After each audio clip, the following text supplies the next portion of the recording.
Hi friends, welcome to Vismiya Kudal. இன்னைக்கு என்னோட ஒரு பிஸியான ஒரு ரொட்டீன் தான். அதெல்லாம் இருக்கட்டும், அதெல்லாம் நீங்கள் பார்த்துக்கலாம் வீடியோவில். எத்தனை பேர் பிக் பாஸ் வந்து பார்க்குறதுக்கு ஸ்டார்ட் பண்ணிட்டீங்க, எத்தனை பேர் பிக் பாஸ் லவர் இருக்கீங்க, அதை வந்து கமெண்ட்டில் ஷேர் பண்ணுங்கள். ஒரு 8 சீசனில் நான் வந்து 7 சீசன் வந்து பார்த்துருக்கேன். அது ஸ்கிரிப்டடாக இருக்கலாம், ட்ராமாவாக இருக்கலாம், என்னவா வேணாலும் இருக்கட்டும். பட் அதில் ஒரு நல்ல ஒரு டைம் பாஸ் வந்து கிடைக்கும். இன்னொன்று, என்ன மாதிரி ஹவுஸ் ஒய்ஃபாக இருக்கிறவங்க, நிறைய சோஷியல் கனெக்ட் இல்லாதவங்கெல்லாம், ஓ இப்படி தான் இருக்கா, இந்த மாதிரி பாலிடிக்ஸ்லாம் பண்ணுவாங்களா, இப்படி பேசினா இது வந்து அர்த்தமா அப்படின்னு புரியாமல் மண்டாவே இருப்போம். ஏன்னா எங்களுக்கு பெருசாக வெளியில் கனெக்ஷன் இல்லை அப்படிங்கிறதுனால. ஸோ அப்போ இந்த மாதிரி இருக்கிறப்ப நீங்கள் அந்த பாலிடிக்ஸை பார்த்து கற்றுக்கங்கன்னு சொல்லலை, எப்போதுமே ஜென்யூனாக இருக்கிறது தான் நல்லது. பட் அதில் இருக்கிற விஷயத்த நம்மக்கிட்ட ஆப்போசிட்டில் ஒருத்தவங்க இப்படி பேசுகிறாங்கன்னா, ஓ இது நினச்சி தான் பேசுகிறாங்கங்கிறத தெரிஞ்சுக்கிறதுக்கு உதவும், அவ்வளோதான். ஸோ காலையில் வந்து ஒர்க் அவுட் வந்து முடிச்சுட்டு நான் இந்த இடத்த தான் இப்போ என்னோட ஜிம் எக்யூப்மெண்ட்ஸ் அதெல்லாம் வந்து வச்சுக்கிறதுக்காக யூஸ் பண்ணிகிட்ருக்கேன். ஒன்றும் பெருசாக இல்லை, தம்பிள்ஸு, ஒரு வெயிங் ஸ்கேலு, ப்ளஸ் வந்து என்னோடய ஜிம் ஷூ, மேட், இதெல்லாம் தான். எனக்கு வந்து ஒரு பேட் நியூஸும் ஒரு குட் நியூஸ் இருக்குது. ஆக்சுவலாக நான் என்ன அது வந்து சொல்கிறேன், எனக்கு சிவியர் பேக் பெயினாக இருக்குது. நான் இதை வந்து நிறைய பேர் என்கிட்ட சஜஸ்ட் பண்ணது, பில்ஸ் எடுத்துக்கோங்க, இல்லைன்னா ஹாஸ்பிட்டல் போங்க அப்படின்னாங்க. பட் இன்னொன்று சில பேர்கிட்ட சொன்னோன்னா நக்கலாக ஏஜ் ஆகிடுச்சில்ல அப்படிம்பாங்க. 30+ ஒரு வயசே இல்லைங்க. ஆக்சுவலாக நம்ம இன்னும் பாதி வயசு கூட அதில் தொடலை நம்மளோட லைஃப் லைனில். ஸோ அதனால் வந்து அதெல்லாம் ஏஜ்லாம் ஒரு ரீசனாக என்னால் ஒத்துக்கவே முடியாது. ஏஜ் இஸ் அ நம்பர், அதை நான் எப்போதுமே வந்து நம்புவேன். அது நம்மளோட லைஃப் ஸ்டைலு, அந்த ப்ராப்பர் ஒர்க் அவுட் இல்லாதது, ஃபிசிக்கல் ஆக்டிவிட்டி இல்லாதது, அது கூட ஒரு ரீசனாக இருக்கலாம். என்ன தான் நம்ம வீட்டை நம்ம கூட்டி நம்ம தொடச்சி இது பண்ணாலுமே, நம்ம ஒர்க் அவுட் பண்ணுறப்ப நம்மளோட கான்சன்ட்ரேஷன் ஃபுல்லுமே நம்மளோட பாடி மேலே மட்டுமே இருக்கும். அப்போ மட்டும்தான் அது வந்து ஒர்க் ஆகும். எனக்கு நீங்கள் ஒரே ஒரு ஹெல்ப் பண்ணணும். பேக் பெயினுக்கு இருக்கிற ஆசனாவோட பேர் மட்டும் ஜஸ்ட் உங்களுக்கு தெரிஞ்சதுன்னா கமெண்ட்டில் வந்து ஷேர் பண்ணுங்கள். நான் அதை வந்து சர்ச் பண்ணிவிட்டு அது எப்படிங்கிறத வந்து பண்ணுறேன். இப்போதைக்கு நான் பேக் பெயினுக்கு வந்து பண்ணிகிட்டு இருக்கிறது புஜங்காசனமும் வஜ்ராசனமும், அது மட்டும் தான் வந்து பண்ணுறேன். ஸோ அது என்ன அப்படிங்கிறத வந்து கமெண்ட் பண்ணிங்கன்னா எனக்கு ரொம்ப யூஸ்ஃபுல்லாக இருக்கும். ஸோ அடுத்து வந்து பார்த்திங்கன்னா, என்னோடய கிச்சனில் நான் வந்து கொஞ்சம் க்ளீனிங் வேலை வந்து இருந்தது. ஏன்னா என்னோடய மதரின்ல வந்து பாஸ்ட் 1 மந்த்தாக என்னோட தான் இருந்தாங்க. அப்போ நம்ம 2 பேர் யூஸ் பண்ணுறப்ப எல்லாத்தையுமே நம்ம ரெஸ்ட்ரிக்ட் பண்ண முடியாதுல்ல, கொஞ்சம் வந்து திங்ஸ் வந்து மாறிட்டுருக்கோம். இன்னொன்று, நான் நிறைய வந்து விலாகுமே இப்போ ரீசெண்டாக ஒரு 1 மந்த்தாக போட்டிருக்க மாட்டேன். ஏன்னா நான் ஹாலில் வந்து அதையும் இதையும் போட்டு உருட்டிகிட்டு இருந்தேன்னா, நம்ம ரெஸ்ட் எடுக்க வந்திருக்காங்க அப்படிங்கிறப்ப நம்ம அவங்கள டிஸ்டர்ப் பண்ணிகிட்டே இருக்க வேண்டாம் அப்படின்னு சொல்லிட்டு தான் பெருசாக நான் வந்து விலாக் வந்து எதுவுமே போடலை. என்னால் செகண்ட் ஃப்ளோரில் என்ன பண்ண முடியுமோ அதை மட்டும் வந்து பண்ணிக்கிட்டேன். இன்னொன்று, நம்ம வந்து விலாக் பண்ணுறப்ப இங்கே இருங்க அங்கே இருங்க அப்படிலாம் சொல்கிற மாதிரி இருக்கும்ல, அதனாலையுமே நான் வந்து கொஞ்சம் அவாய்ட் பண்ணேன். இது ஏன் ரொட்டீன் வீடியோ போட மாட்டேங்கிறீங்க அப்படின்னு சொன்னதுக்கு கேட்டவங்களுக்கு இதுதான் வந்து ரீசன். அதனால தான் நான் வந்து போடலை. இப்போ நேற்று வந்து ஆக்சுவலாக கிளம்புனாங்க. சில நாள் நான் வந்து ஃபுல்லுத்தையுமே கவுண்டர் டாப்லாம் க்ளீன் பண்ணிவிட்டு கொஞ்சம் கேஸ் ஸ்டவ்லாம் வந்து க்ளீன் பண்ணிடலாம் அப்படின்னு சொல்லிட்டு. பட் குக்கிங் எதுவும் பண்ணலை. இருந்தாலும் ஒரு காஃபி வச்சாலும் சரி, இல்லை ஏதோ ஒன்று சின்ன வேலை பண்ணால் கூட அது 2 பேர் யூஸ் பண்ணுறப்ப அந்த திங்ஸ் எல்லாமே வந்து ஒரே இடத்துல இருக்காது. ஸோ நான் இன்றைக்கி வந்து ஒரு டீப் க்ளீன் பண்ணுறேன்னா அப்படின்னா கண்டிப்பாக இல்லை, ஜஸ்ட்டு வந்து க்ளீன் பண்ணிக்கிறேன்னா கொஞ்சம் பழைய மாதிரி மாற்றிடலாம் அப்படின்னு சொல்லிட்டு. கேஸ் ஸ்டவ் என்ன எப்படி இருக்குது அப்படின்லாம் கேட்காதீங்க, இது வந்து ஒரு ஜஸ்ட் ஒரு க்ளீனிங் தான். இன்னொன்று, என்னோட இந்த ஹெவி பேக் பெயின் இருக்கிறதுனால நான் வந்து என்னோடய வீடை வந்து கூட்டிகிட்டு மாப் போடுறதுக்கு மட்டும் ஒரு அக்காவை ஹெல்ப்புக்கு சப்போர்ட்டுக்கு வந்து கேட்டிருக்கேன். ஏன்னா கம்ப்ளீட்டாக முடியவே இல்லை. அது என்ன ரீசன்னு எனக்கே வந்து தெரியவே இல்லை. ஸோ சி செக்ஷன் அது வந்து ஒரு ரீசனாக இருக்காது, நம்மளோட வெயிட் இன்க்ரீஸ் ஆனது கூட ஒரு ரீசனாக இருக்கும் அப்படின்னு சொல்லிட்டு அந்த வீட்டு வேலையெல்லாம் முடிச்சுட்டு, ஆக்சுவலாக வந்து ஒர்க்கிங் டே அன்னைக்கு நம்ம கிராசரி சொல்லப்போனால் மண்டே வாங்கி வச்சிட்டோம் அப்படின்னாக்கா கடையில் வந்து கூட்டமும் இருக்காது நம்ம மார்னிங் போகிறப்ப.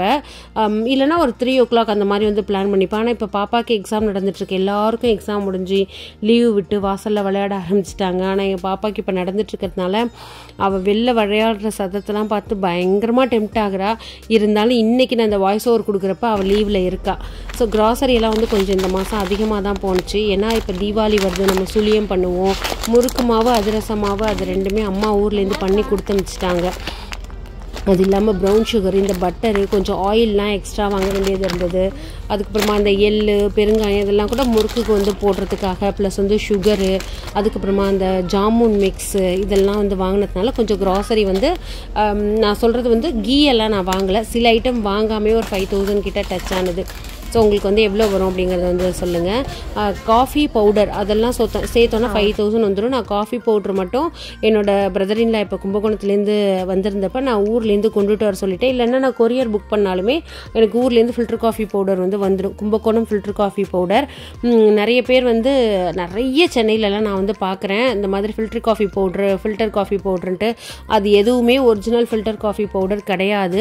கும்பகோணத்தில் வாங்குற அந்த டேஸ்ட்டே வந்து ரொம்ப தனி. மேபி மயிலாப்பூரில் வந்து கிடைக்கலாம். வாங்கிட்டு என்ன க்ளீனிங் டூல் ஏதாவது வாங்கணுமா அப்படின்னா ஓகே இந்த மாதம் வேண்டாம் எதுவுமே அப்படின்னு சொல்லிட்டு க்ளீனிங் டூல்ஸ் வந்து எதுவும் வாங்கலை. ஏன்னா நமக்கு வந்து நம்ம க்ளீனிங்க்குன்னு சாப்பிட்றதுக்கு எவ்வளோ ஸ்பெண்ட் பண்ணுறோமோ அதில் வந்து ஒரு பாதியாவது இந்த க்ளீனிங் டூல்ஸு அந்த மெட்டீரியல்ஸ் அதெல்லாம் வாங்குறதுக்கு வந்து ஆகுது. ஒரு வழியாக வாங்கிட்டு வந்துட்டு டிஷ்வாஷரில் வந்து ஃபஸ்ட்டு எல்லாத்தையும் லோட் பண்ணி விட்டுட்டேன். ஏன்னா பாப்பா வந்ததுக்கப்புறமா சாப்பிட்ட ஜாமான் அதெல்லாம் வந்து லோட் பண்ணிவிட்டு கொஞ்சம் சிங்க்கெல்லாம் வந்து பார்த்திங்கன்னா ஒரு மாதிரி அழுக்காகவே இருந்துச்சு. சரி ஓகே அதை வந்து நல்லா டீப் க்ளீன் வந்து பண்ணிடலாம், நல்லா க்ளீன் பண்ணிடணும் அப்படின்னு சொல்லிட்டு குவார்ட்ஸ் சிங்கை பற்றி தனியாக ரிவ்யூ போட சொல்லி கேட்டிருந்தீங்க. ஆக்சுவலாக குவார்ட்ஸ் சிங்கை பற்றி தனியாக வீடியோ போடுறதுக்கு ஒன்றுமே இல்லை. குவார்ட்ஸ் என்ன கேட்டால் வாங்காதீங்க. நீங்கள் வந்து உங்களுக்கு மெயின்டைன் பண்ண முடியலன்னா வாங்காதீங்க. ஒன்று கிரானைட் போட்டுக்கோங்க, அப்படி இல்லைனாக்கா நீங்கள் சில்வரே அந்த ஸ்டெயின்லெஸ் ஸ்டீலே போட்டுக்கோங்க. இந்த பேஸ்கெட் வந்து பார்த்திங்கன்னா நமக்கு கிச்சன் கவுண்டர் டாப்பில் கரையாகாமல் இருக்கிறதுக்கு ரொம்ப சப்போர்ட் பண்ணும். அந்த பிளேட்டு வந்து அதிலே கலெக்ட் ஆகிடும், அந்த ட்ரேலேயே வந்து கலெக்ட் ஆகிடும் தண்ணியெல்லாம். ஆனால் நான் வாங்கியிருக்கிறது ரொம்ப சின்ன சைஸு. ஏன்னா மேக்ஸிமம் வெசல்ஸ் வந்து நான் டிஷ்வாஷர்லேயே லோட் பண்ணுறதுனால. இதில் பெரிய சைஸ் எல்லாம் இருக்குது, அதை வேணால் நீங்கள் ட்ரை பண்ணுங்கள். இந்த சின்ன சைஸ் வந்து வேண்டாம். இது வந்து கொஞ்சம் வெசல்ஸ் வந்து வைக்கிறதுக்கு தான் கரெக்டாக இருக்கும். ஸோ அதனால் இந்த இடத்துல எல்லாமே க்ளீன் பண்ணி முடிச்சதுக்கப்புறமா கொஞ்சம் க்ராசரிஸ் வந்து எடுத்து வைக்கலாம் அப்படின்னு சொல்லி பார்த்தேன். இன்றைக்கி வந்து நான் டிஷ்வாஷர் வந்து ஒரு குயிக் வாஷில் வந்து போட்டிருந்தேன். ஸ்பீட் வாஷ் அப்படின்னு சொல்லலாம், குயிக் வாஷ்னு சொல்ல முடியாது. ஏன்னா அது வந்து ஒரு 1.25 மணி நேரத்தில் வந்து நல்லா வாஷ் பண்ணி கொடுத்துரும். கொஞ்சோண்டு உருளைக்கிழங்கு மட்டும் நான் போன சூப்பர் மார்க்கெட்டில் ரொம்ப நல்லா இருந்தது அந்த மண்ணோடையே, அதை மட்டும் வாங்கிக்கலாம் அப்படின்னு சொல்லிட்டு. டிஷ்வாஷர் எப்படி வாஷ் பண்ணுது அப்படின்னு சொல்லி கேட்டவங்களுக்காக மட்டும் கிளாஸ் எல்லாம் நான் அப்படியே ஆயிலோடு வச்சுருந்தேன். எந்த அளவுக்கு சூப்பராக இருக்குது பாருங்கள். எந்த அளவுக்கு சூப்பராக இருக்காது அதையுமே வந்து காமிக்கிறேன். இது வந்து பார்த்திங்கனாக்கா நம்ம இப்போ ஆயில் டிஸ்பென்சர் வச்சுருக்கோம்ல, அது இதோட உள்ளெல்லாம் வந்து கரெக்டாக தண்ணி ஸ்ப்ரே ஆக முடியல. அதனால் அதுக்கு என்ன பண்ணோன்னா நம்ம என்ன தான் ப்ரஷ் போட்டாலும் அது ஒரு பெரிய எஃபெக்டிவாக இருக்காது. கொஞ்சோண்டு இந்த கிறிஸ்டல் சால்ட் வந்து போட்டுக்கிறேன். போட்டுட்டு மேலேயே விம் லிக்விட் வந்து ஊற்றிட்டு லைட்டாக ஒரு கொஞ்சோண்டு தண்ணி 2 குழிக்கரண்டின்னு வச்சுக்கோங்களேன், ஒரு 100 ml தண்ணியை ஊற்றி நல்லா வந்து இந்த மாதிரி குழிக்கிட்டிங்கன்னா அந்த கீழே இருக்கிற கசடு எல்லாமே வந்து வந்துடும். ட்ரை பண்ணி பாருங்கள். அரிசி கூட போடலாம், பட் சால்ட் ரொம்ப எஃபெக்டிவாக இருக்கும். இப்போ வந்து நான் வாஷ் பண்ணிவிட்டு உங்களுக்கு காமிக்கிறேன். ஒரு மாதிரி கீழே வந்து கொஞ்சம் வந்து கலெக்ட் ஆகி இருந்ததில்ல, அது எல்லாமே வந்து வந்திருக்கும் பாருங்கள். எப்படி வந்துருச்சு பார்த்தீங்களா? ரொம்ப சிம்பிள். இதை வெயிலில் காய வச்சிட்டிங்கனாக்கா 100% சூப்பராகிடும். இன்னொன்று தீபாவளி எங்கள் வீட்டில் வந்துருச்சு, உங்கள் வீட்டில் வந்துருச்சான்னு சொல்லுங்கள். ஏன்னா நான் ஒன்றும் பெருசாக இல்லை. இப்போ ரீசெண்டாக என்னோடய ஷாப்பிங் ஹால் வீடியோ பார்த்துருந்தீங்கன்னா தெரியும். நான் என்னோடய குர்த்தீஸ் எல்லாமே வந்து அமேசானில் வந்து வாங்கிட்டேன். அந்த வீடியோ வேணாக்கா நான் உங்களுக்கு போடுறேன், டிஸ்கிரிப்ஷனில் அதோட லிங்க் போடுறேன்னு செக் பண்ணிக்கோங்க. நேற்று வந்து ஸ்டைலப்பில் வந்து போயிட்டு என்னோடய ஹஸ்பண்டுக்கான ட்ரெஸ்ஸஸ்ஸு, அவங்க இந்த மாதிரி பீச் ட்ரெஸ்லாம் வாங்கினதே இல்லை, சரி கொஞ்சம் அதுவும் வாங்கலாம். இந்த மாதிரி ஷர்ட்ஸு தோத்தீஸ்க்கு போடுறதுக்காக அப்படின்னு சொல்லிட்டு அதெல்லாம் வந்து வாங்கியிருந்தோம். பாப்பாவுக்கு 2 பேண்ட் அந்த மாதிரி வாங்கிட்டு வந்தோம். எனக்கு வந்து ஏன் ஷாப்பிங் பண்ணலை அப்படின்னு பார்த்தீங்கன்னா, பாப்பாவுக்கும் பெருசாக ஷாப்பிங் பண்ணலை. ரீசன் வந்து ஊரில் இப்போ வந்து ஹஸ்பண்ட் வந்து ஒரு பிஸ்னஸ் ட்ரிப்புக்காக மும்பை போயிருந்தாங்க. அங்கே வந்து நிறைய வாங்கிட்டு வந்திருந்தாங்க. அவ்வளோ இயரிங்ஸ் இங்கேக்கும் அங்கேக்கும் எவ்வளோ வித்தியாசம் இருக்குது பாருங்கள். நான் அது என்னோடய நெக்ஸ்ட் வீடியோவில் விலாகில் வேணால் உங்களுக்கு காமிக்கிறேன். அவ்வளோ இயரிங்ஸு, அவ்வளோ பேங்கிள்ஸு எல்லாமே அந்த மாதிரி ஒரு சூப்பர் பட்ஜெட் ரேஞ்சில் வந்து கிடச்சிது அப்படின்னு சொல்லி வாங்கிட்டு வந்தாங்க. இத்தனை மேரேஜாகி இத்தனை வருஷத்தில் அவங்க எனக்காக ஷாப்பிங் பண்ணுறது வந்து ஃபர்ஸ்ட் டைம் இதுதான். இந்த குர்த்தியெல்லாம் வந்து பார்த்திங்கன்னா ஒரு ஃப்ளோர் லென்த் வந்து இருக்குது. ஒரு 700 ஏன்னா 1000 சொல்லியிருக்காங்க, பட் 700க்கு வாங்கியிருக்காங்க. பேடடாக இருக்குது. இந்த பிரின்சஸ் கட் மாதிரி ஃப்ரண்ட்டில் கொடுத்துருக்காங்க. எனக்கு இது ரொம்ப பிடிச்சிருந்தது, பட் எனக்கு கொஞ்சம் வந்து டைட்டாக இருக்குது. அதனால் வந்து நான் அந்த ஸ்லீவ் மட்டும் கொஞ்சம் ஃபிக்ஸ் பண்ணிவிட்டு லைட்டாக லூஸ் பண்ணிவிட்டு வந்து போடணும் அப்படின்னு சொல்லிட்டு இந்த சாரீ எல்லாம் டெய்லி வியர் சாரீ இந்த மாதிரி வாங்கிட்டு வந்துருந்தாங்க. அதுக்கப்புறமா இந்த ட்ரெஸ் மெட்டீரியல் வந்து 500 தான் அப்படின்னு வாங்கிட்டு இருந்தாங்க. ஓகேவா வர்த்தா அப்படிங்கிறத வந்து சொல்லுங்கள். நிறைய பெலாசோ பேண்ட்டு, பாப்பாக்கான டெய்லி வியர் பேண்ட்ஸு, இன்னொன்று டிமார்ட்டு இங்கே இருக்கிற டிமார்ட்டுக்கும் அங்கே இருக்கிற டிமார்ட்டுக்கும் அவ்வளோ ப்ரைஸ் டிஃப்ரெண்ட் இருக்குது அப்படின்னு சொல்லியிருந்தாங்க. அதுக்கப்புறமா நிறைய நைட் வியர்ஸு இந்த மாதிரி ஆலியா கட்லாம் வந்து 400 அப்படி வந்து வாங்கிட்டு வந்திருந்தாங்க. ஸோ இப்படி தான் என்னோடய தீபாவளி ஷாப்பிங் அது எல்லாமே வந்து முடிஞ்சிடுச்சு. ஸோ மறக்காமல் பிக் பாஸோட லவ்வர்ஸ் வந்து ஒரு மெசேஜ் போட்டுருங்க. பேக் பெயினுக்கு செய்ய வேண்டிய ஆசனா என்ன அப்படிங்கிறதையுமே வந்து கமெண்ட்டில் ஷேர் பண்ணிவிடுங்க.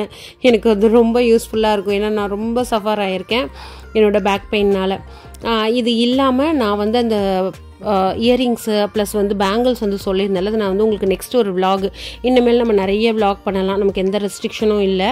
ஸோ அதில் வந்து நான் உங்களுக்கு ஷேர் பண்ணுறேன். மறக்காமல் அதை பாருங்கள், கண்டிப்பாக நீங்கள் என்ஜாய் பண்ணுவீங்க. So thank you, by.